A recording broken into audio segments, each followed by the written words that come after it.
전능하사 천지를 만드신 하나님 아버지를 내가 믿사오며 그 외아들 우리 주 예수 그리스도를 믿사오니 이는 성경으로 잉태하사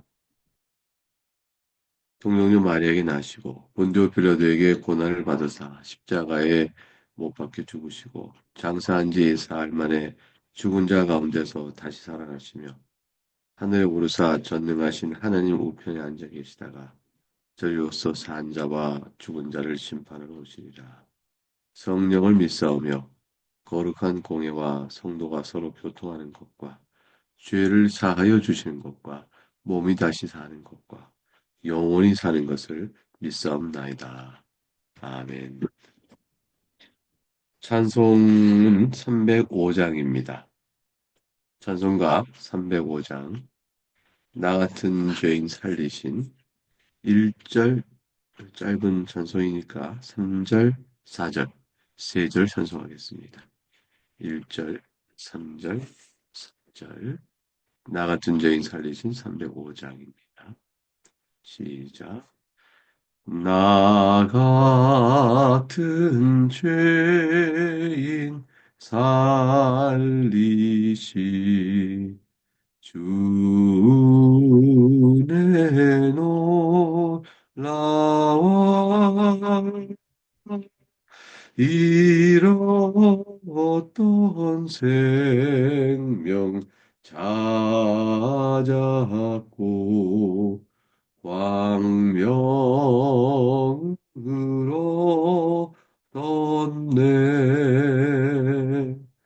이제껏 내가 산 것도 주님의 은혜라. 또 나를 찾아 오야하게 인도해 주시리. 거기서 우리 영원히 주님의 은혜로 해처럼 밝게 살면서 주 찬양하리라.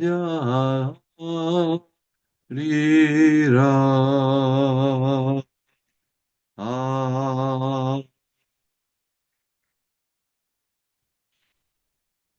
오늘 함께 살필 복된 하나님의 말씀은 디모데전서 1장 12절에서 20절까지 말씀입니다. 디모데전서 1장 12절에서 20절까지 말씀. 복된 하나님의 말씀을 먼저 공독하겠습니다. 나를 능하게 하신 그리스도 예수 우리 주께 내가 감사함은 나를 충성되이 여겨 내게 직분을 맡기심이니 내가 전에는 비방자요 박해자요 폭행자였으나 도리어 긍휼을 입은 것은 내가 믿지 아니할 때에 알지 못하고 행하였습니다. 우리 주의 은혜가 그리스도 예수 안에 있는 믿음과 사랑과 함께 넘치도록 풍성하였도다. 미쁘다 모든 사람이 받을 만한 이 말이요 그리스도 예수께서 죄인을 구원하시려고 세상에 임하셨다 하였도다. 죄인 중에 내가 괴순이라. 그러나 내가 긍휼을 입은 까닭은 예수 그리스도께서 내게 먼저 일체 오래 참으심을 보이사 후에 주를 믿어 영생 얻는 자들에게 본이 되게 하려 하심이라. 영원하신 왕 곧 썩지 아니하고 보이지 아니하고 홀로 하나이신 하나님께 존귀와 영광이 영원 무궁하도록 있을지어다. 아멘. 아들 디모데야, 내가 너에게 이 교훈으로서 명하노니 전에 너를 지도한 예언을 따라 그곳으로 선한 싸움을 싸우며 믿음과 착한 양심을 가지라. 어떤 이들은 이 양심을 버렸고 그 믿음에 관하여는 파선하였느니라. 그 가운데 후메네와 알렉산더가 있으니 내가 사탄에게 내준 것은 그들로 훈계를 받아 신성을 모독하지 못하게 하려 함이라. 하나님의 말씀입니다. 하나님께 감사합니다. 디모데전서는 전체 6장으로 되어 있는데 전반 1장부터 3장과 후반 4장부터 6장이 서로 나누어집니다. 1장부터 3장은 목회의 직무가 어떤 것인지를 알려주고 4장부터 6장은 그 직무를 어떤 자세로 감당해야 하는지 이것을 크게 교훈한다. 이렇게 나눠볼 수 있습니다. 대개 디모데에게 편지하는 디모데는 어디 있을까요? 아마도 에베소에 있을 때였을 것이라 생각합니다. 바울이 순교당하기 약 4년 전에 로마 감옥에서 풀려난 후에 에베소에서 목회 중인 디모데에게 편지한 것이 바로 이 디모데 전서다 이렇게 생각하죠. 오늘 12절에 나를 능하게 하신 그리스도 예수 우리 주께 내가 감사함은 나를 충성되어 여겨 내게 직분을 맡기심이니 이렇게 이어져 갔습니다. 바울 사도는 자신이 지금 하나님 그리스도 예수님으로부터 사도적 직분을 맡고 있다는 사실을 확신하고 있습니다. 그런데 자신이 이런 직분을 맡을 무지 자격이 없는 사람이요. 오히려 하나님의 큰 존재를 받을 그런 사람이라는 사실을 먼저 고백하죠. 왜냐하면 10절에 비방자요, 그리스도 예수를 비방한 사람이요, 교회를 박해한 사람이요, 그거를 폭행으로 이거 할 만큼 그런 자였습니다. 자신이 믿던 종교에 열심히 아주 컸던 사람이죠. 그리고 바리새인으로서 바리새인 중에 바리새인이었던 이 사도 바울은 이전에 그가 보였던 종교적 열심은 비방과 박해, 폭행을 서슴지 않을 만한 열렬한 그러한 태도를 보였던 것입니다. 그런데 그와 자신이 12절에 어떻게 직분을 맡게 되었나? 그것은 자신을 악하다 하고 정죄하지 아니하시고 13절에 긍휼을 입었기 때문이다. 이렇게 말합니다. 하나님의 말할 수 없는 긍휼을 입어서 그 하나님의 긍휼 가운데 자신에게 직분을 맡겨 충성스럽게 그 일을 할 자로 여겨주셨다라는 것이죠. 나를 충성되이 여기는 내가 충성스러운 사람이니까 직분을 맡길 만한 근거와 이유가 내게 있었다. 이렇게 해석할 것이 못 됩니다. 하나님께서 비방자의 박해자의 폭행자가 충성되면 그 충성이 어떤 것이라고 직분을 맡기시겠어요? 오히려 그 충성됨이 비방의 박해 폭행으로 나왔으나 그러나 하나님께서는 그를 긍휼히 여기셔서 이 모든 죄를 사하시고 복음을 전하는 사도적 직분을 도리어 맡기시면서 그가 이제 새롭게 된 자로 다시 충성들에게 그 일을 할 것으로 하나님께서 여겨 맡기셨다. 이렇게 되어진 것이죠. 그러니까 직분을 맡기신 하나님의 선택에 있었습니다. 왜냐하면 긍휼은 선택이거든요. 비방이요 박해자요 폭행자였던 저를 하나님께서 긍휼을 베푸기로 하신 것은 바울서를 선택하신 겁니다. 그리고 선택한 그에게 직분을 맡기시면서 충성하라 하셨고 충성한 바울에게 하나님의 그 모든 더 큰 일을 맡기시는 거죠. 그래서 충성됨이 직분을 맡기심이 이유가 아니고 긍휼을 베푸심이 이유요. 그걸 통해서 하나님의 선택적 직분을 부르심이 이유였습니다. 그리고 그러한 그들이 충성할 것으로 하나님께서 명하시고 또 기대하시고 그러신 것이죠.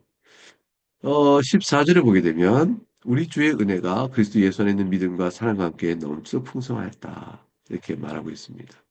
자신 같은 자가 이와 같이 하나님의 긍휼을 입은 것이 내게만 미치는 것이 아니다. 라고 말하고 있습니다. 우리 주의 은혜가 그리스도 안에 있는 믿음과 사랑과 함께 넘치도록 풍성하였다. 이렇게 되어 있는 것은 우리 주라 하였으니 예수의 이름을 자신과 함께 부른 모든 교회 속한 백성들입니다. 여기는 우리도 포함됩니다. 우리도 주님의 은혜를 입어 그리스도의 교회의 일원으로 있는데 이 모든 일이 우리에게 어떻게 이루어졌는가? 그리스도 예수 안에 있는 믿음과 사랑과 함께 넘치도록 부여줬기 때문이죠. 하나님의 긍휼이 우리 모두에게 미쳤기 때문에 그 결과로 우리에게는 믿음도 있고 우리가 주님을 사랑하고 이 모든 일의 사실은 그리스도의 은혜로 말미암아 성이 넘쳐서 되어진 일이라 이렇게 되어졌습니다. 여러분의 믿음과 여러분이 주님을 사랑하신 모든 것들은 하나님의 여러분을 향한 긍휼의 풍성하신 은혜가 넘치도록 임하였기 때문입니다. 그 15절에 그러므로 이렇게 기록하죠. 미쁘도다. 실로 믿을 만하며 신실하신 주의 말씀이라. 그래서 그 이 뒤에 모든 사람이 받을 만한 이 말이요. 그래서 이 말은 과연 신실하며 믿을 만한 말씀입니다. 그리스도 예수께서 죄를 구원하셔 세상에 오셨다는 이 말씀 말입니다. 라고 말하는 것이죠. 바울 선생 기억합니다. 죄인 중에 내가 괴순이라. 내가 죄인 중에서 가장 큰 자라. 모든 일을 일일이 비교하여 너는 얼마나 큰 죄인이냐, 나는 이런 죄인이다. 그렇게 상대적 평가로 말하는 것이 아니고 자신이 하나님 앞에서 볼 때마다 나 같은 죄인이 있겠나, 나 같은 죄인이 있겠나 하고 고백하는 자기의 절대적인 측면에서의 고백이죠. 나 같은 죄인은 더 이상 없을 것입니다. 라고 고백하는 것이죠. 남과 비교하는 죄가 아니요 하나님 앞에서 자신을 돌아보는 죄입니다. 그러니 점점 생각할수록 그런 것이 예수께서 죄를 구원하시려고 세상에 오셨다. 예수 그리스도의 복음이에요. 죄를 구원하시려고 오신 자가 바로 그리스도죠. 그 그리스도의 세상에 임하셨다. 이게 복음입니다. 약속의 말씀이 성취됐다는 것이죠. 이 사실을 선언할 때 왜 예수님이 세상에 오셔야 했는가? 죄를 구원해 오신 것이다. 왜 죄를 구원받기 위해 예수님이 필요한가? 그것은 바로 내가 죄인의 괴수이기 때문이다. 이렇게 이해되는 복음적 사실을 사도 바울의 마음속에 깊이 깨달은 것입니다.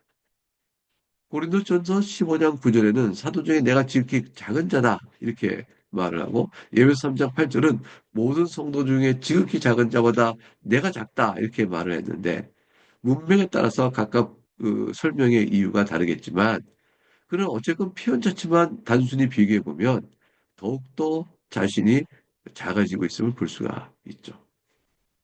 하나님의 거룩함 앞에서 오직 하나님께 베푸시는 긍휼의 사랑만이 내가 살 생명이구나.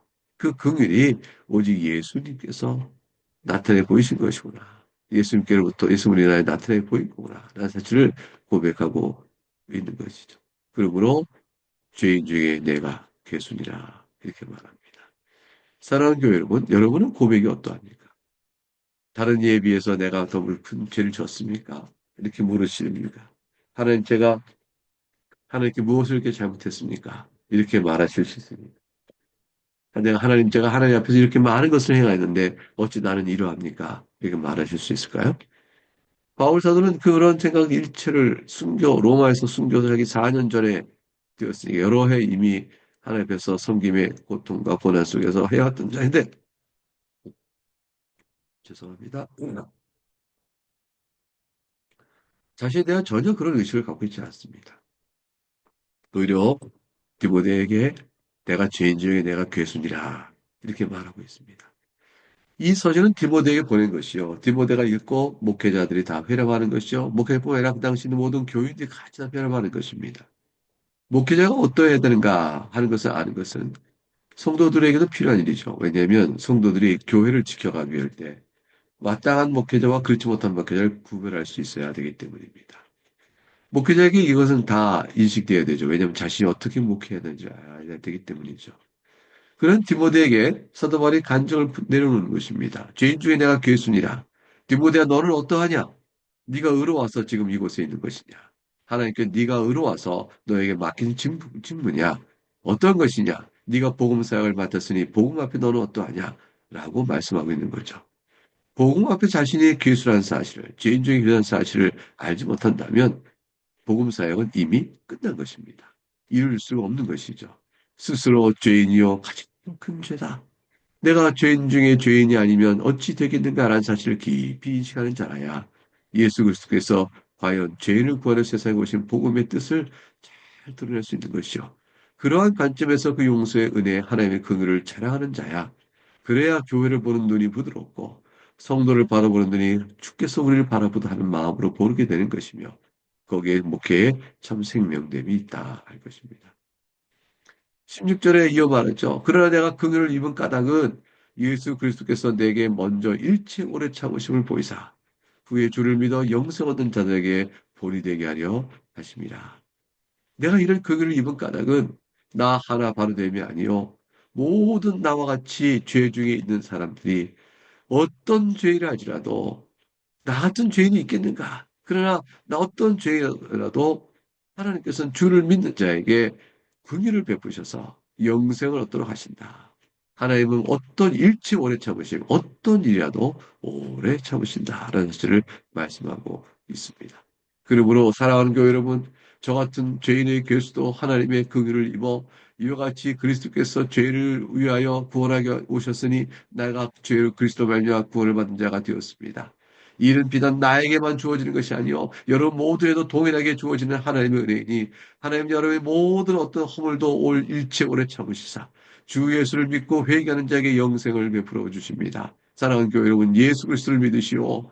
예수 그리스도를 믿으시오 이렇게 외칠 수 있게 되어지는 것이죠. 내가 받은 하나님의 긍휼은 나 같은 자도 긍휼하시는 하나님의 은혜를 여러분도 받을 수 있습니다.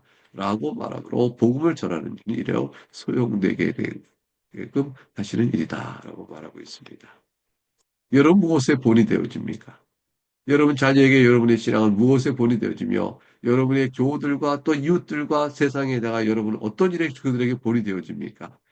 우리는 흔히들 우리가 얼마나 훌륭한 자가 되었는가를 나타내 보임으로 본이 된다고 합니다. 그러나 그것도 중요한 본이 되는 일이지요. 그것도 본이 되는 일이지만 그리스도에게 드러난 참된 본은 내가 죄인 중에 괴수인데 하나님의 긍휼을 입어 오늘 내가 이렇게 있습니다. 이 사실을 상대에게 전할 수 있는 본이 되어야 합니다. 그러므로 예수님 믿으셔요. 저 같은 자도 용서받아 이렇게 살고 있어요. 여러분, 그 간증이 여러분에게 이루어질 수 있기를 바랍니다. 이제 이렇게 큰 은혜를 베푸신 하나님이 얼마나 높고 크신 분인지 17절에 크게 찬송을 올립니다. 영원하신 왕이시여 곧 썩지 아니하고 보이지 아니하고 홀로 하나이신 하나님께 존귀와 영광이 영원 무궁하도록 있을지어다. 아멘. 하나님은 이 세상에 있는 피조물이 아닙니다. 하나님 홀로 모든 존재와 생명의 근원이십니다. 따라 그분은 썩지 아니하시죠. 없어질 분이 아니십니다. 그분은 육체 갖고 물질 가운데 계신 분이 아니니 보이지 아니하십니다. 홀로 한 분 하나이시니 그분만이 하나님이십니다. 그러므로 그러한 하나님께 존귀와 영광이 영원 무궁하도록 있을지어다 찬송 올리는 것은 마땅한 일이요. 우리가 찬송 올려 덧붙여지는 하나님의 영광이 아닙니다. 이미 존귀하고 존귀하시고 이미 영광스러우신 하나님의 그 놀라움을 그 높으심을 우리가 인식하고 영원 무궁토록 찬송하는 것이죠. 이 찬송을 올릴 수 있는 자는 하나님의 긍휼을 입은 자입니다. 하나님이 얼마나 높으시고 얼마나 존귀하시며 얼마나 영광스러운지를 아는 자, 그 눈을 열어 하나님 보이신 자죠. 그런 자들은 이미 하나님의 긍휼을 입어 하나님을 알 수 있도록 눈을 열어준 자라. 이렇게 되어집니다. 그러므로 보이지 않는 분이 아니시, 보이는 분이 아니시고 홀로 참으로 하나님을 찬송하는 이 찬송 속에는 하나님께로부터 받은 긍휼에 대한 감격을 넘치게 고백하고 있다 할 것입니다. 바울이 저런 디모데를 향해 자신의 신앙을 쭉 간증을 하고 있는 것 같은데요. 중요한 의도가 있죠. 그 바울 자신이 복음 전도자가 된 것, 내가 복음을 전파하는 자가 된 것, 사도가 된 것은 주님의 은혜 때문이다. 주님이 나를 불쌍히 여기신 것 때문이다. 그러므로 디모데야 너는 또 어떠하냐? 라고 묻는 것이죠. 너도 또한 주님의 은혜로 부름을 받아 너도 또한 나와 같은 죄인의 괴수일진데 네가 그걸 아느냐라는 것이죠. 디모데야 네가 죄인의 괴수이기를 내가 알기를 원하노라. 그러니까 사도 바울이 죄인의 괴수라는 것은 디모데야 너는 나는 죄인의 괴수지만 너는 죄인의 괴수가 아니어야 된다라고 말하고 있는 것이 아닙니다. 물론 사도 바울이 예수님 믿고 죄를 더 범했나요? 아니죠. 더욱더 하나님의 말씀에 설악하고 말씀의 교훈에 서갔던 의인이었습니다. 그러나 그의 의인됨은 전혀 하나님의 긍휼을 입고 예수 그리스도 복음으로 구원받는 데 소용이 없다는 사실을 잘 알고 있는 것이죠. 사람의 의라는 것이 스스로 주 앞에 서게 할 수 있는 것이 못 되니까요. 그러므로 디모데가 주의 말씀 교훈 앞에 선한 싸움을 쌓아가는 고 의로운 자로 살아간 일을 열심히 강조하지만 그러나 디모데가 알 것은 딱 한 가지입니다. 그 마음속 깊은 곳 자신이 죄인은 사실이죠. 그러므로 하나님 앞에서 내가 죄인입니다. 디모데야 너도 죄인에게 속하느냐. 내가 그럼에도 불구하고 주님의 은혜로 부음받아 복음주가 되었으니 너 또한 마찬가지다. 라는 사실을 디모데에게 일깨워 줍니다. 그리고 나서 이제 말하는 것이죠. 너도 나와 같이 부름받아 목회자가 되었으니 이제 그 은혜를 토대로 복음 전도자의 직무를 충성스럽게 감당하라. 이렇게 말씀하고 있습니다. 이제 주의 말씀 18절을 보면 아들 디모데야 내가 너에게 이 교훈으로서 명하노니 전에 너를 지도한 예언을 따라 그것으로 선한 싸움을 싸우며 곧 진리의 편에 서서 복음을 바로 믿고 전하는 싸움을 선한 싸움이라 할 것입니다. 예수 그리스도의 복음을 바로 전하기 위하여 행하는 모든 싸움, 그 선한 싸움입니다. 이것을 행하는 무기는 내가 너를 지도한 예언을 따라 하였으니 이 예언은 곧 바른 말씀이죠. 디모데야 너는 내가 너에게 전한 그 말씀 외에는 다른 것을 따르지 말아야 할 것이다. 이렇게 말합니다. 우리는 사도적 교훈에 따라 성경 기록된 대로 믿어야 합니다. 사도 바울이 디모데를 지도한 예언이라는 것은 오늘 우리에게 말씀으로 기록되어 있으니 바로 지금 읽는 말씀입니다. 우리는 성경을 따라서 사도적 교훈이 담겨져 있는 성경을 따라서 그것으로 복음을 위한 선한 싸움을 해 나가는 것입니다. 그것은 곧 예수 그리스도 외에는 구원이 없습니다. 그것을 지켜가는 싸움인 것이죠. 19절에 믿음과 착한 양심을 가지라. 어떤 이들은 이 양심을 버렸고 그 미대에 관하여는 파선하였느니라. 믿음과 착한 양심은 디모데전서에서 세 차례나 짝이 되어서 나타납니다. 여기 디모데서 1장 5절, 디모데서 1장 19절, 디모데서 3장 9절에 이렇게 나타나죠. 무슨 말일까요? 믿음으로 양심에 비춰 확신하고 있는 진리의 말씀을 뜻합니다. 과연 이것은 그리스도의 말씀이 하나님의 진리의 말씀이다 하고 확신하면서 양심으로 그것을 받는 것을 의미하죠. 근데 그 반대 사람이 있습니다. 20절 보니까 그 가운데 후메네와 알렉산더가 있으니 내가 사탄에게 내준 것은 그들로 훈계를 받아 신성을 모독하지 못하게 하려 함이라. 여기에 목회의 중요성이 있죠. 후메네와 알렉산더가 교회 안에 들어와 있는 겁니다. 교회에 들어와서 그리스도의 복음을 어긋난 말을 이단 사설을 늘어놓습니다. 그 예수 그리스도의 부활이 지나갔다. 악성 종양 같은 자로 진리를 회방합니다. 디모데후서 2장 17절에 나와 있는 그 자죠. 알렉산더는 구리장색입니다. 사도행전 19장 33, 34절, 디모데후서 4장 14, 15절에 언급되고 있는 바처럼 바울의 사역을 방해하고 큰 해를 입히고 대적한 자가 알렉산더입니다. 이들 모두가 교회 에 들어와서 죄인을 구원하시는 하나님의 경륜을 업신여깁니다. 무일합니다. 복음의 진리를 허탄한 신화나 족보로 가로막는 자들이었습니다. 각종 이단 사설을 만들어 복음을 혼란케 하고 많은 믿는 자들의 의심을 자꾸 불러일으키는 마귀 같은 자인 거죠. 이런 자를 내어 쫓으라고 말합니다. 교회 안에 있어서는 안 되는 것이죠. 교회에서 받은 복음의 진리로 나가는 일에 징계의 출교 판정을 내렸다라고 말을 합니다.